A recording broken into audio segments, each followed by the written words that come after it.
Chers élèves, salut. Je suis ravi de vous retrouver dans la suite de la leçon des figures de style. Aujourd'hui, nous allons nous intéresser aux figures d'opposition.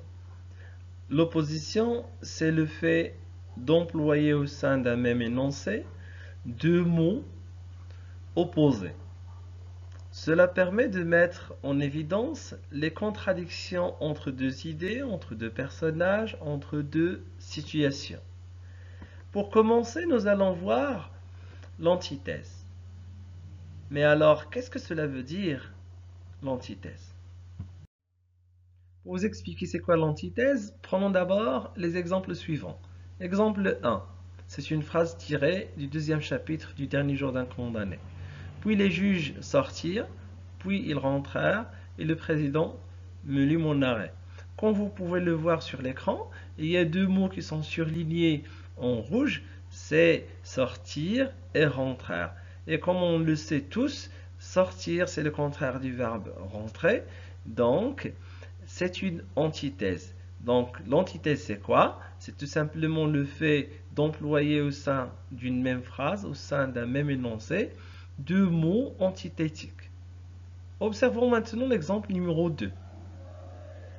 Comment une idée sinistre aurait-elle pu poindre parmi tant de gracieuses sensations?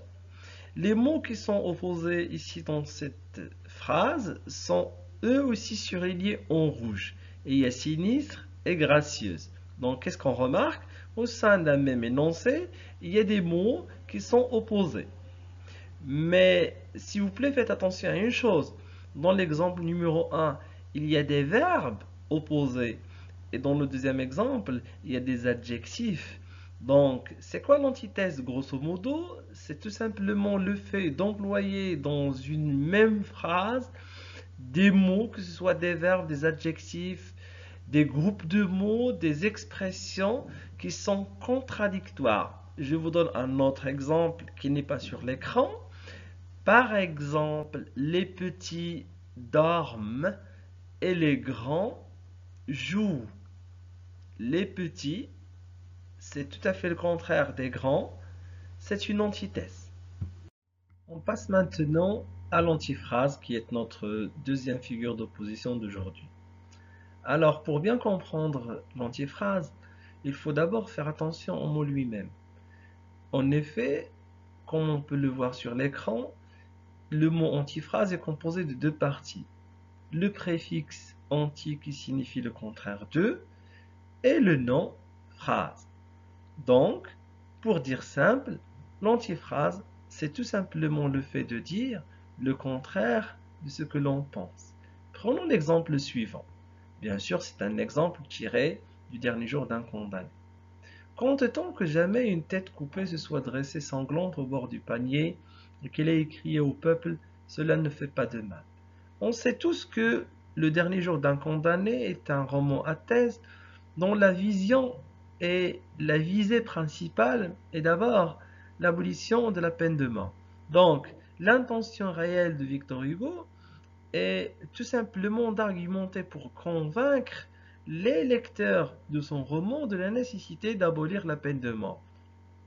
Dans l'exemple qui s'affiche sur notre écran, on comprend tous que Victor Hugo se moque des partisans de la peine de mort, ceux qui prétendent que la guillotine ne fait pas souffrir le condamné au moment de son exécution.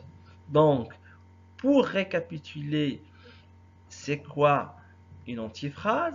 C'est tout simplement dire le contraire de ce que l'on pense.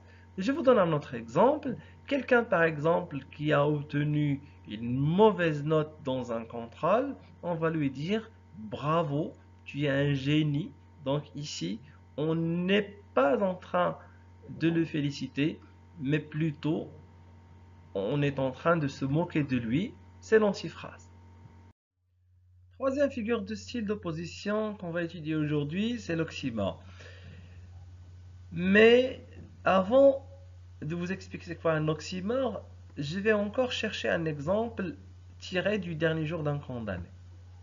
Voilà, ce bruit sourd de cris que j'entends dehors. Comme vous pouvez le voir sur l'écran, mes chers élèves, il y a deux mots qui sont surlignés dans deux couleurs différentes. Le mot bruit et le mot sourd. Le mot bruit qui signifie vacarme et agitation, et le mot sourd qui signifie l'incapacité de percevoir les sons. Ça veut dire tout simplement ne pas pouvoir entendre ce que les autres disent. Alors, comment un bruit peut-il être sourd? Donc, si vous faites attention, vous allez comprendre que le bruit ne peut pas être sourd et que le mot sourd, c'est tout à fait le contraire du mot bruit. Cela nous pousse à donner la définition du mot oxymore, qui est une figure de style qui consiste à employer deux termes opposés. Mais attention, quand je dis employer deux mots opposés, il faut qu'ils soient juxtaposés. Ça veut dire il faut qu'ils soient l'un posé à côté de l'autre. Cela crée généralement un effet de surprise, voire de choc. Par exemple, quand je dis, en parlant par exemple du soleil, quand je dis c'est un soleil noir, le soleil ne peut pas être noir parce que le soleil c'est une idée lumineuse et noir c'est l'absence de lumière.